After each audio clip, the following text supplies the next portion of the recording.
Have you just tried to open up a game or program and something like this showed up? Well, that's called a missing DLL error and sucks, because it won't let you start up your program until we provide the missing DLL file. But don't throw your PC out the window yet, cause we have two ways of fixing it.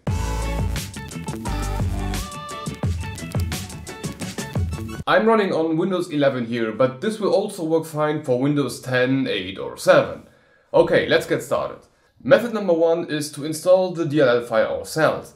For this, head over to our website by clicking the link in the description or in the I symbol in the upper right corner. First off, scroll a bit down to the download section, and here we need to download the 64 and the 32-bit file.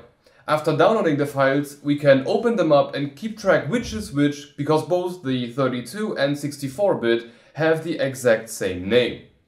Now we'll need to open our Explorer and head over to our main PC, then into the C drive and then into the Windows folder.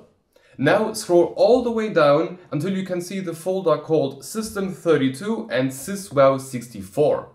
Here drag the 64-bit file into the System32 folder and the 32-bit file into the Syswow64 folder.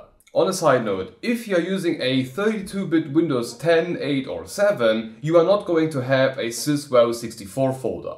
In that case, only copy-paste the 32-bit file into the System32 folder. Now you can close all of these windows and restart your PC, and after a fresh restart of your PC, the program that was showing you the DLL error should now be detecting the DLL correctly and open up just fine.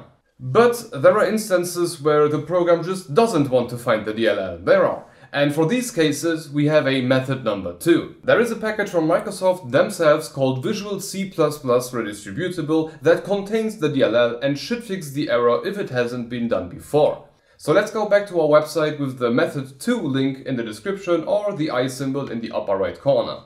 Here again, scroll all the way down until you see the download section and download the package according to your Windows. If you are running Windows 11, it's 64-bit no matter what. If you are running something older like Windows 10, 8 or 7, you need to know if you are running a 32 or a 64-bit version. To find it out, simply open up your Start menu and search for System with the subcategory Control Panel. Once opened, we can find the bit amount in the same line as System type. And then back on our website, choose the file according to your system. 64-bit for 64-bit users and 32-bit for 32-bit users.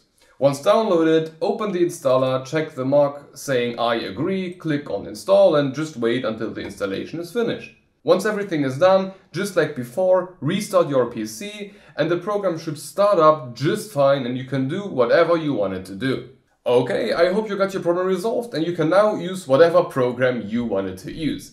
I know a bit which program can cause which DLL errors, but I would love to know for every DLL, so please let me know what exact program as a comment down below. And if you encounter a DLL error that has not been featured on the channel yet, don't be shy, just write a comment down below and I will add it to my to-do list. Anyway, I hope you enjoyed it, and if it helped, leave a like, make sure to be subscribed with the bell icon to not miss the next video, and have a look at one of these totally random videos.